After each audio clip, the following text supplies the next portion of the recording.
कहानी की शुरुआत एक ऐसी रहस्यमयी दुनिया से हुई जो धरती की सतह से हजारों किलोमीटर नीचे बसी हुई थी, जहां आसमान से लेकर पानी की गहराइयों तक खतरनाक जीवों का आतंक फैला हुआ था। यहीं हमें इस दुनिया का रक्षक किंग कॉन्ग दिखाई दिया, जो एक छोटे बंदर के साथ झील के किनारे पहुंचा था, लेकिन उसे जरा भी अंदाजा नहीं था कि वो एक पहले से बिछाए जाल में फंसने वाला है। छोटे बंदर ने अचानक महसूस कर लिया कि सामने झील के अंदर कोई बड़ा खतरा छुपा है। फिर भी उसने जानबूझकर कॉन्ग को पानी में उतरने के लिए उकसाया, लेकिन उसकी चालाकी कॉन्ग से छुप नहीं सकी। उसने बस आसपास की हवा को हल्के से सूंघा और तुरंत समझ गया कि आज उसे अच्छा शिकार मिलने वाला है। इसके बाद कॉन्ग बिना कुछ कहे सीधे झील में उतर गया और आराम से नहाने लगा। उधर छोटा बंदर घबरा गया कि कहीं उसकी चाल पकड़ी न जाए, इसलिए वह पानी पीने का नाटक करने लगा। तभी अचानक एक अजीब सा जीव तेज रफ्तार से उनकी तरफ बढ़ने लगा। नहाते वक्त कॉन्ग को भी खतरे का एहसास हो गया। उसने जैसे ही पीछे पलट कर देखा, तभी एक विशाल ड्रैगन अपना बड़ा मुंह खोलकर उस पर झपट पड़ा। ये देखकर छोटा बंदर समझ गया कि उसकी योजना सफल हो गई है और वह तुरंत किनारे की तरफ भागने लगा ताकि खुद को बचा सके। उधर कॉन्ग जमीन पर हर तरह की लड़ाई जीत चुका था, लेकिन पानी में इस तरह के दुश्मन का सामना पहली बार कर रहा था। कॉन्ग उसकी चाल को समझ ही रहा था कि अचानक ड्रैगन उसे खींचकर सीधे झील के अंदर ले गया, लेकिन उसे नहीं पता था कि गुस्से में कॉन्ग कितना खतरनाक हो जाता है। उधर छोटा बंदर यही सोच रहा था कि अब वह कॉन्ग से हमेशा के लिए बच गया है, लेकिन अगले ही पल किंग कॉन्ग का विशाल हथियार सीधे उसके सामने आ गिरा। छोटा बंदर कुछ समझ पाता उससे पहले ही कॉन्ग ने उस ड्रैगन का कटा हुआ सिर सीधे उसके सामने पटक दिया। ये देखकर छोटे बंदर को लगा कि अब कॉन्ग उसे बुरी तरह पीटेगा, लेकिन कॉन्ग ने कुछ नहीं किया, बल्कि उसने अपनी कुल्हाड़ी उठाकर उसे आगे बढ़ने का इशारा कर दिया। दरअसल बंदर नहीं जानता था कि किंग कॉन्ग अपने जैसे किसी को ढूंढने के लिए हजारों सालों से इस दुनिया में अकेला भटक रहा था। वह हर दिन भूखा रहता था और अक्सर यहाँ के खतरनाक भेड़िए उसे दौड़ा दौड़ा कर परेशान करते रहते थे। जब सैकड़ों भेड़िए उसके पीछे पड़ जाते, तब वह छलांग की मदद से किसी तरह बच निकलता। लेकिन इस बार भेड़ियों के झुंड ने उसका पीछा नहीं छोड़ा। वे लगातार उसे घेरने की कोशिश करते रहे। आखिरकार जब उसके सामने गहरी खाई आ गई और भागने का कोई रास्ता नहीं बचा, तब वह मजबूर होकर पलटा और लड़ने के लिए तैयार हो गया। भेड़िए सोच रहे थे कि इस बार शिकार आसान होगा, लेकिन उन्हें अंदाजा नहीं था कि किंग कॉन्ग पहले से ही जाल बिछाकर बैठा था। जैसे ही एक भेड़िए ने छलांग लगाई, तभी अचानक कॉन्ग का जाल एक्टिव हो गया और भेड़िया तुरंत ट्रैप में फंस गया।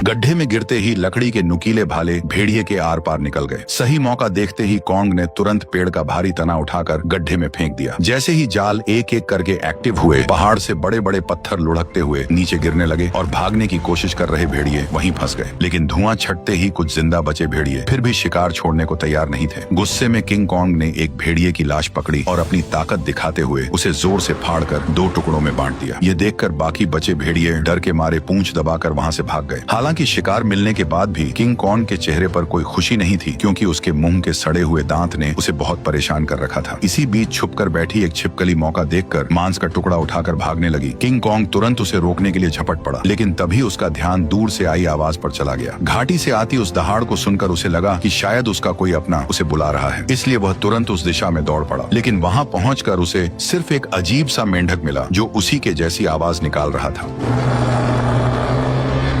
सालों तक भटकने के बाद भी वह अकेला था और यही खालीपन उसे भीतर से तोड़ रहा था। आखिरकार दांत की तकलीफ ने उसे इंसानों से मदद मांगने पर मजबूर कर दिया। वह ना चाहते हुए भी इंसानी दुनिया में दाखिल हो गया। वहां पहुंचते ही किंग कॉन्ग पहाड़ी पर गिर पड़ा और मदद का इंतजार करने लगा। तभी किस्मत से वैज्ञानिकों की नजर उस पर पड़ गई, लेकिन घबराहट में इंसानों ने सुरक्षा के लिए उसे भारी मात्रा में एनेस्थीसिया दे दिया, जिससे वह वहीं बेहोश हो गया। इसके बाद उन्होंने शहर के सबसे मशहूर डेंटिस्ट को बुलाया। डेंटिस्ट ने बिना एक पल गवाए उस सड़े हुए दांत को उखाड़ने के लिए मजबूत स्टील के तार को कसकर बांध दिया। इतने में ही कॉन्ग ने मुंह से सड़ी हुई बदबू छोड़ दी। सारी तैयारी पूरी होने के बाद जैसे ही स्पेसक्राफ्ट ने अचानक ऊपर उड़ान भरी, तभी एक झटके के साथ किंग कॉन्ग का विशाल दांत बाहर निकल आया। जब किंग कॉन्ग होश में आया तो उसने देखा कि उसका पुराना दांत अब एक मजबूत टाइटेनियम के दांत में बदल दिया गया है। इस नए दांत के साथ उसके अंदर जबरदस्त ताकत आ गई, जिससे उसे लगा कि अब वह किसी को भी हरा सकता है। लेकिन तभी लैब में अचानक किंग कॉन्ग की दुनिया से एक इमरजेंसी सिग्नल आया, जिसने सबको चौंका दिया। इस सिग्नल की सच्चाई जानने के लिए वैज्ञानिकों ने तुरंत एक रेस्क्यू टीम तैयार की और मिशन शुरू किया। उन्होंने किंग कॉन्ग के साथ उस पोर्टल में छलांग लगा दी जो सीधे कॉन्ग की दुनिया में जाता था। जैसे ही वे आगे बढ़े, उनका स्पेसक्राफ्ट तेज रफ्तार से नीचे की ओर खींचने लगा और कुछ ही पलों में वे उस रहस्यमयी दुनिया में दाखिल हो गए। घर पहुंचते ही कॉन्ग ने देखा कि उसका खाना चोरी हो चुका है। उसने तुरंत अपनी कुल्हाड़ी उठाई और सीधे चट्टान के ऊपर पहुंच गया। वहां उसने देखा कि गहरी दरार के अंदर से हल्की नीली रोशनी निकल रही थी, जिसने उसका ध्यान खींच लिया। सच जानने के लिए उसने बिना सोचे सीधे उस गहराई में छलांग लगा दी।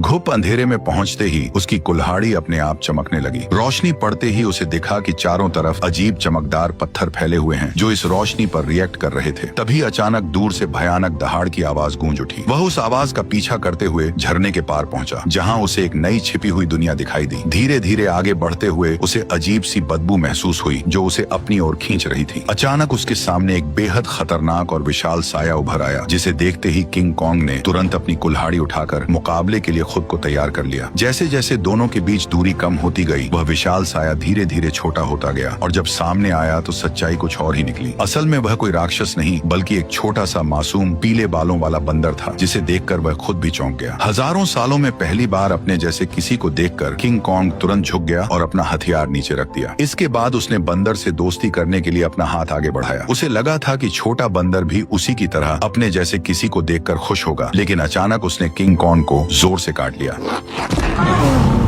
इतनी मुश्किल से अपने जैसे को ढूंढने के बाद किंग कॉन्ग उसे इतनी आसानी से जाने नहीं देना चाहता था, इसलिए वह बंदर के पीछे दौड़ पड़ा। लेकिन तभी अचानक उसके पीछे एक डरावना साया आ खड़ा हुआ, जिसे देखकर वह बुरी तरह चौंक गया, क्योंकि उसने आज तक अपने साइज का कोई गंजा गोरिल्ला नहीं देखा था। जैसे ही कॉन्ग उसकी ओर बढ़ने लगा, तभी अचानक दो लंबे हाथों वाले गोरिल्लाओं ने पीछे से आकर उसे जोर से जमीन पर गिरा दिया। गंजे के चेहरे की मुस्कुराहट देखकर साफ था कि वे लड़ाई के इरादे से ही आए थे, इसलिए किंग कॉन्ग ने भी अब उन्हें मारने का इरादा कर लिया। उसने तुरंत पत्थर उठाया और सीधे गोरिल्ला पर दे मारा। गुस्से में गंजा भी उस पर हमला करने दौड़ पड़ा, लेकिन कॉन्ग ने चालाकी से उसे भी मात दे दी। कुछ ही पलों में वह सबको जमीन पर गिराता चला गया, यहाँ तक कि गंजा कॉन्ग की कुल्हाड़ी को हाथ में लेकर भी कुछ नहीं कर पाया और चारों खाने चित हो गया। जैसे ही किंग कॉन्ग अपना हथियार उठाने बढ़ा, तभी छोटा पीला बंदर अचानक दौड़ कर आया और उसके चेहरे पर झपट कर हमला करने की कोशिश करने लगा। ये देखकर किंग कॉन्ग ने उसे भी पकड़ लिया और उसी को हथियार बनाकर बाकी गोरिल्लाओं की जमकर पिटाई कर दी। हालांकि वे जानते थे कि वे किंग कॉन्ग का सामना नहीं कर सकते, फिर भी वे बारी बारी से उस पर हमला करते रहे। इसी बीच एक बंदर गलती से खाई में गिर गया, लेकिन किंग कॉन्ग ने फुर्ती दिखाते हुए उसे तुरंत पकड़कर ऊपर खींच लिया। लेकिन एहसान मानने की बजाय उसने जमीन से चाकू उठाकर किंग कॉन्ग पर वार कर दिया। यह देखकर किंग कॉन्ग का गुस्सा भड़क गया और उसने एक जोरदार लात मारकर उसे फिर से गहरी खाई में फेंक दिया। ये हाल देखकर गंजा डर गया और तुरंत पीछे मुड़कर भागने लगा। किंग कॉन्ग ने पास पड़ा पत्थर उठाकर उसकी तरफ फेंका, जो सीधा जाकर उसके सिर में जा लगा। चोट लगने के बाद भी वह कुछ बड़बड़ाता हुआ बिना पीछे देखे वहां से भाग गया। तभी किंग कॉन्ग ने पेड़ों के बीच में छुपे उस बंदर को पकड़कर बाहर निकाल लिया और जोर से जमीन पर पटक दिया। इसके बाद उसने जमीन से गंजे का गिरा हुआ चाकू उठाया और छोटे बंदर को इशारा किया कि वो उसे गोरिल्ला के ठिकाने तक ले जाए। बेचारा छोटा बंदर मजबूरी में आगे आगे चलने लगा और किंग कॉन्ग उसके पीछे पीछे बढ़ता गया। जैसे जैसे वे अंदर की ओर बढ़ते गए, वैसे वैसे उन्हें वहाँ कई सारे खतरनाक जानवर दिखाई देने लगे, लेकिन इस शांत दिखने वाली जगह के अंदर हर कदम पर खतरा छुपा हुआ था। छोटा बंदर बचने के लिए चालाकी से उसे उस इलाके में ले गया जहाँ विशाल ड्रैगन रहता था, लेकिन उसे क्या पता था कि किंग कॉन्ग के सामने उसकी यह चाल ज्यादा देर टिकने वाली नहीं थी। अचानक एक विशाल ड्रैगन उसके सामने आ खड़ा हुआ, लेकिन कॉन्ग ने डरने की बजाय कुछ ही मिनटों में उसका काम तमाम कर दिया और फिर आराम से बैठकर उसे खाने लगा। यह देखकर छोटा बंदर भी उसके पास आना चाहता था, लेकिन डर के कारण हिम्मत नहीं जुटा पाया। किंग कॉन्ग ने उसकी हालत देखकर खुद ही मांस का टुकड़ा तोड़कर उसकी तरफ बढ़ा दिया। फिर भी छोटा बंदर उस पर भरोसा नहीं कर पा रहा था। ये देखकर किंग कॉन्ग गुस्सा हो गया और उसने मांस जमीन पर फेंक दिया, जैसे कह रहा हो खाना हो तो खा वरना भाड़ में जा। भूख से बेहाल बंदर तुरंत मांस खाने लगा और हर कौर के साथ उसका नजरिया भी बदलने लगा। उसे लगा कि किंग कॉन्ग उतना भी बुरा नहीं है जितना वह सोच रहा था। धीरे धीरे वह हिम्मत जुटाकर किंग कॉन्ग के पास आकर बैठ गया और दोनों शांत होकर एक साथ वक्त बिताने लगे। इस पल बिल्कुल ऐसा लग रहा था जैसे कोई पिता अपने बच्चे के साथ सुकून के पल बिता रहा हो, लेकिन उन्हें जरा भी अंदाजा नहीं था कि जैसे जैसे वे आगे बढ़ रहे थे, खतरा तेजी से उनकी ओर आता जा रहा था। जैसे ही वे और गहराई में पहुंचे, तभी किंग कॉन्ग ने आखिरकार अपने जैसे जीवों को देख लिया, लेकिन यह देखकर उसका दिल टूट गया कि वे सब बेहद बुरी हालत में जी रहे थे। वे सभी दिन भर मजदूरी करने को मजबूर थे और उनका जीवन किसी नरक से कम नहीं था। इसी दौरान एक बूढ़े बंदर से गलती से पत्थर गिर गया, जिससे गुस्सा होकर गोरिल्ला ने उसे बुरी तरह पीट दिया। ये देखकर किंग कॉन्ग खुद को रोक नहीं पाया और उसने जोर से अपनी कुल्हाड़ी जमीन पर मारकर उस बूढ़े बंदर को उठा लिया। तभी वहाँ मौजूद पहरेदार गुस्से में किंग कॉन्ग की तरफ दौड़ा और उसे दखल न देने की चेतावनी देने लगा, लेकिन अगले ही पल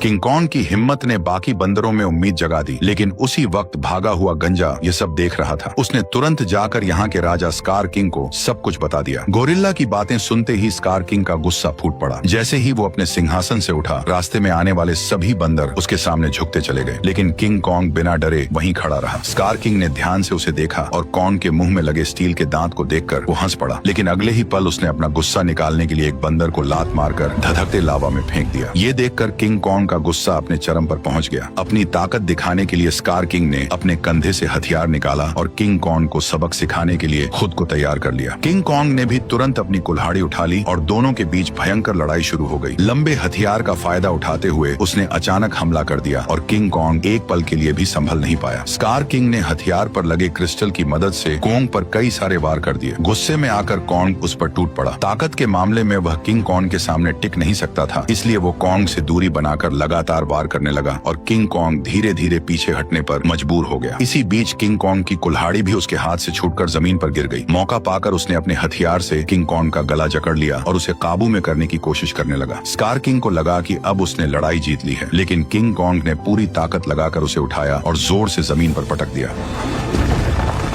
किंग कॉन्ग ने कुछ ही देर में उसे चित कर दिया। तभी स्कार किंग ने तय किया कि वह उसे उसकी असली ताकत दिखाकर ही मानेगा। जैसे ही उसके हथियार में लगा पत्थर चमकने लगा, तभी अचानक गोरिल्लाओं ने पत्थर गिराकर लावा का रास्ता रोक दिया। ठीक उसी पल गुफा में छिपे खौफनाक राक्षस की आंखें दिखाई देने लगी। तपती जमीन अचानक बर्फ बन गई और बाहर निकला वही विशाल जीव टाइटन शीमो, जिसने कभी पूरी दुनिया को बर्फ में जकड़ लिया था। स्कार किंग ने तुरंत उसे कॉन्ग पर हमले का हुक्म दिया, लेकिन शीमो इस हुक्म से खुश नहीं दिख रहा था। जैसे ही उस पर दबाव बढ़ाया गया, वह दर्द से तड़प उठा और मजबूरी में उसने हमला कर दिया। किंग कॉन्ग ने फुर्ती दिखाते हुए तुरंत छलांग लगाई और पहले वार से खुद को बचा लिया। इसके बाद उसने अपनी कुल्हाड़ी सामने रखकर खुद को संभालने की कोशिश की, लेकिन शीमो की ताकत के सामने उसकी सारी कोशिशें कमजोर पड़ने लगी। देखते ही देखते उसका हाथ जमने लगा और बर्फ में बदलता चला गया। इस अचानक हुए हमले से उसका दाहिना हाथ बुरी तरह घायल हो गया और वह कमजोर पड़ने लगा। मौका देखकर स्कार किंग ने तुरंत उसे खत्म करने का आदेश दे दिया। जैसे ही अगला हमला होने वाला था, तभी पीछे से छोटा बंदर सुरंग की ओर इशारा कर उसे तुरंत भागने को कहने लगा। उसी समय शीमो ने मजबूरी में फिर से हमला कर दिया। ये देखकर किंग कॉन्ग तुरंत मुड़ा और तेजी से सुरंग के अंदर घुस गया, लेकिन अभी भी उसके पीछे सैकड़ों खतरनाक बंदर लगे हुए थे। अच्छी बात यह थी कि सालों से यहाँ रहने के कारण कोंग ने जंगल में कई जाल बिछा रखे थे, लेकिन उन बंदरों की गिनती इतनी ज्यादा थी कि घायल कोंग को उन्होंने जल्दी ही एक बंद रास्ते में घेर लिया। अब उसके पास सिर्फ यही आखिरी जाल बचा था जिस पर वह भरोसा कर सकता था। लेकिन जो बंदर रास्ते भर जाल में फंसते आए थे, इस बार अचानक सतर्क हो गए। उन्होंने तुरंत जमीन पर पड़ी उस बेल को देख लिया जो जाल को एक्टिव करने के लिए थी। जब कोंग ने देखा कि उसका प्लान फेल हो चुका है, तब उसे लगा कि अब उसका अंत करीब है। ठीक उसी पल पहाड़ी के ऊपर लगा जाल अचानक एक्टिव हो गया और सैकड़ों टन भारी पत्थर सीधे उन पर गिर पड़े, जिससे वहां मौजूद सारे बंदर उन पत्थरों के नीचे दब गए। तभी कोंग ने देखा कि जाल को एक्टिव करने वाला कोई और नहीं बल्कि वही बंदर था। अब कोंग बुरी तरह घायल था और लड़ने की हालत में नहीं था, इसलिए वह छोटे बंदर के सहारे इंसानों के पास लौटने लगा। लेकिन उसे अंदाजा नहीं था कि अभी भी एक बंदर जिंदा बच गया है। उधर कोंग के साथ आए वैज्ञानिकों ने देखा कि उनका बेस पूरी तरह तबाह हो चुका है। तभी उनकी नजर चट्टान के ऊपर बने एक विशाल हाथ के निशान पर पड़ी, जिससे उन्होंने अंदाजा लगाया कि इस दुनिया में कोंग जैसे और भी विशाल जीव मौजूद हैं। जल्द ही वे जंगल की गहराई में पहुंच गए, जहां उन्हें एक छुपा हुआ यंत्र दिखाई दिया। जैसे ही लड़की ने उसे दबाया, उसी पल कई जगहों से पानी बहकर नीचे आने लगा। वह पानी मिलकर एक तेज धारा बन गई और जंगल के अंदर की ओर बहने लगी। वैज्ञानिक उसका पीछा करते करते एक रहस्यमयी जादुई दीवार के सामने पहुंच गए, जिसने जंगल के अंदर एक अदृश्य जगह को छुपा रखा था। जैसे ही उन्होंने उस दीवार को छुआ, तभी उसमें नीली चमक दौड़ पड़ी। ये देखकर उन्होंने तुरंत दीवार के अंदर एक छेद कर दिया और तभी उनके सामने एक ऐसा नजारा आया जिसे देखकर उनकी आंखें खुली की खुली रह गईं। दीवार के पीछे एक ऐसी सुंदर और रहस्यमयी दुनिया मौजूद थी जिसे आज तक न किसी ने देखा था और न ही उसके बारे में सुना था। जैसे ही वैज्ञानिकों ने इस दुनिया में कदम रखा, तभी अचानक उन्हें उस दुनिया के जनजातीय लोगों ने घेर लिया। ये लोग इंसानों जैसे दिखते थे, लेकिन उनकी वेशभूषा किसी नॉर्मल इंसान से बिल्कुल अलग थी। वे लोग वैज्ञानिकों को नुकसान पहुंचाए बिना सीधे अपने कबीले के पास ले गए। वहां पहुंचकर उन्हें पता चला कि यह लोग हजारों सालों से धरती के नीचे रह रहे हैं और उस पोर्टल की रक्षा कर रहे हैं जो ऊपर की दुनिया से सीधे जुड़ा हुआ है। स्कार किंग सालों से इसी जगह की खोज में लगा था ताकि वो इस पोर्टल की मदद से इंसानी दुनिया पर कब्जा कर सके। ठीक उसी समय इंसानों की गंध को सूंघते हुए किंग किंग कॉन्ग वैज्ञानिकों तक पहुंच गया, लेकिन अदृश्य दीवार की वजह से वो भीतर की दुनिया को देख नहीं सका। इसलिए कबीले के लोगों ने उस जादुई दीवार में एक दरार बना दी, जिससे कॉन्ग आसानी से अंदर घुस गया और सीधे इंसानों के बीच पहुंच गया। लेकिन उन्हें नहीं पता था कि यह सब पीछा कर रहे बंदर ने देख लिया था। जैसे ही किंग कॉन्ग इंसानों के सामने पहुंचा, तभी वह कमजोर पड़ गया और सीधे जमीन पर गिर पड़ा। वैज्ञानिकों ने देखा कि कॉन्ग का हाथ बुरी तरह घायल है और अब वो कुछ भी करने की हालत में नहीं है। ये देखकर डॉक्टर ने तुरंत फैसला किया कि कॉन्ग के हाथ को पूरी तरह बदलना पड़ेगा। उसे तुरंत मैकेनिक आर्म का आइडिया आया। यह वही सुपर मैकेनिकल आर्म था जिसे इंसानों ने पहले कॉन्ग को और ताकतवर बनाने के लिए डिजाइन किया था। अच्छी बात यह थी कि यह गैजेट अभी भी तबाह हो चुके बेस के नीचे बने अंडरग्राउंड मैकेनिकल स्टोर में सुरक्षित रखा हुआ था। जल्द ही डॉक्टर उसे वहां से निकाल लाया और उसे सीधे कॉन्ग के शरीर के ऊपर लाकर छोड़ दिया, और तभी वह मशीन खुद ब खुद कॉन्ग के जख्मी हिस्से को पहचान कर जुड़ने लगी। जैसे ही उस हाथ के अंदर की खास दवा कॉन्ग के शरीर में पहुंची, तो बेहोश कॉन्ग को जैसे नई ताकत महसूस होने लगी। उसके चेहरे की खुशी साफ बता रही थी कि वह इस नए हथियार से काफी खुश था। लेकिन तभी अचानक छोटा बंदर जंगल के अंदर से भागता हुआ वहां आ पहुंचा। उसने कॉन्ग को बताया कि स्कार किंग पोर्टल की जगह का पता लगा चुका है और वह शीमो के साथ मिलकर कबीले पर हमला करने वाला है। अकेला कॉन्ग स्कार किंग और शीमो का सामना नहीं कर सकता था, इसलिए उसके पास सिर्फ एक ही रास्ता बचा था, इंसानों की दुनिया में जाकर कई सालों से सो रहे गॉडजिला को जगा देना। लेकिन उसे बिल्कुल अंदाजा नहीं था कि जिसे वह अपनी मदद के लिए बुलाने जा रहा है, वही गॉडजिला उसके लिए सबसे बड़ा खतरा साबित होने वाला है। अचानक पिरामिड के आसपास की जमीन तेजी से हिलने लगी और नीचे से एक मैकेनिकल हाथ बाहर निकल आया। यही वह जगह थी जो धरती तक पहुंचने का पोर्टल खोलती थी। जल्द ही कॉन्ग पोर्टल से बाहर निकल आया। कॉन्ग की आहट महसूस होते ही गॉडजिला अचानक नींद से जाग गया और बिना एक पल गवाए सीधे उसकी तरफ बढ़ने लगा। जैसे ही वो कॉन्ग के सामने पहुंचा, तब गॉडजिला को लगा कि कॉन्ग उसे चुनौती देने आया है, इसलिए वो बिना एक पल गवाए पूरी रफ्तार से उस पर टूट पड़ा। उसकी आंखों में भरा गुस्सा साफ बता रहा था कि वह कॉन्ग को जिंदा छोड़ने वाला नहीं है। तेजी से अपनी ओर बढ़ते गॉडजिला को देखकर कॉन्ग ने हाथ उठाकर उसे समझाने की कोशिश की, पर गॉडजिला अब किसी भी बात को सुनने वाला नहीं था। उसने सीधे टक्कर मारकर कॉन्ग को सैकड़ों मीटर दूर फेंक दिया।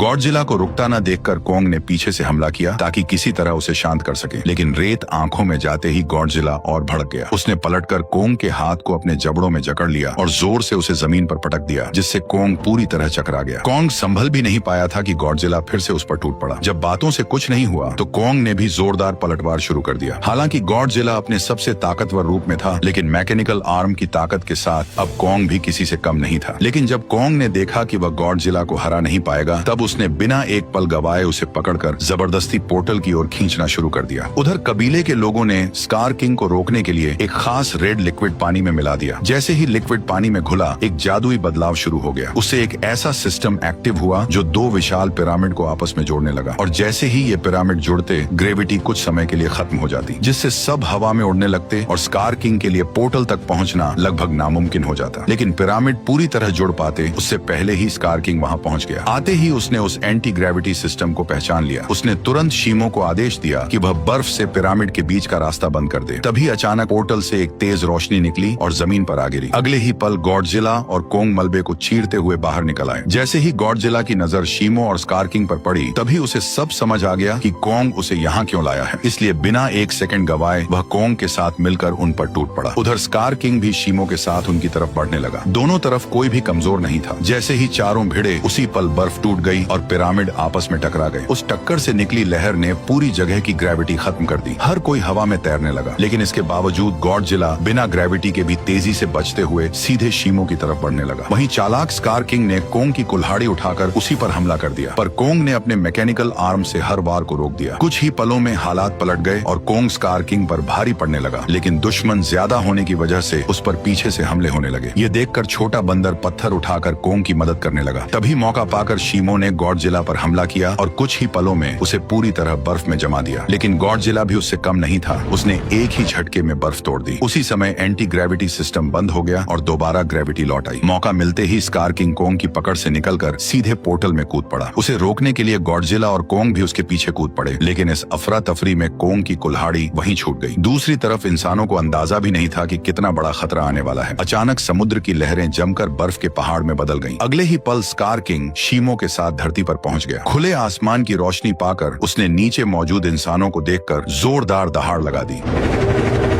अब उसे लगा कि पूरी दुनिया पर राज करने का समय आ गया है। उसने शीमो को आदेश दिया कि वह आसमान को जमा दे। शीमो ऐसा नहीं करना चाहता था, फिर भी मजबूरी में उसने हर तरफ बर्फ बरसानी शुरू कर दी। देखते ही देखते इमारतें भी इस तबाही में जमकर टूटने लगी। जब स्कार किंग को लगा कि अब उसे कोई नहीं रोक सकता, तभी कोंग ने एक जोरदार मुक्का मारकर उसका 3 टन का दांत जमीन पर गिरा दिया। गुस्से में स्कार किंग ने कोंग पर हमला करने का आदेश दिया, लेकिन उसी समय गॉडजिला वहां पहुंच गया और उसने शीमो को रोक लिया। अब बिना शीमो की मदद के स्कार किंग ज्यादा देर टिक नहीं सकता था, इसलिए उसने एक विशाल इमारत उठाकर कोंग की तरफ फेंक दी, लेकिन उससे कोंग को कोई खास नुकसान नहीं हुआ।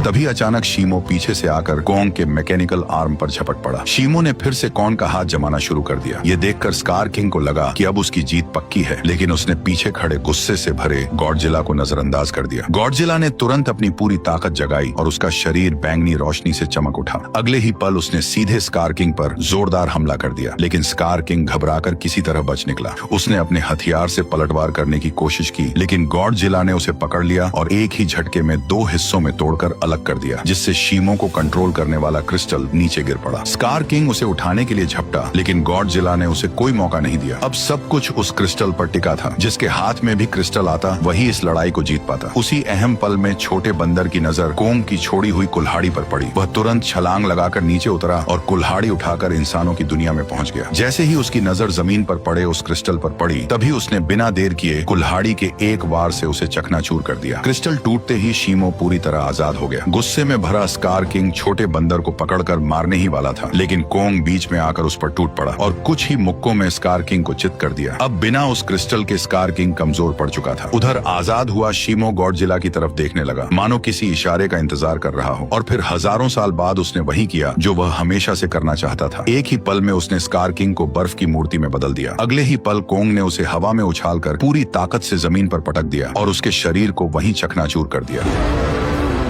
अब लड़ाई खत्म हो चुकी थी, लेकिन दुनिया को ठीक करना बाकी था। तभी गॉडजिला ने आसमान की ओर देखकर जबरदस्त ऊर्जा छोड़ी, जिससे काले बादल छट गए और सूरज की रोशनी धीरे धीरे धरती पर लौट आई। इसके बाद गॉडजिला अपने इलाके में लौट गया और फिर गहरी नींद में सो गया और कोंग अपने नए साथी के साथ धरती के भीतर वापस लौट गया, जहाँ वह अपने कबीले के साथ मिलकर एक नई शुरुआत करने लगा।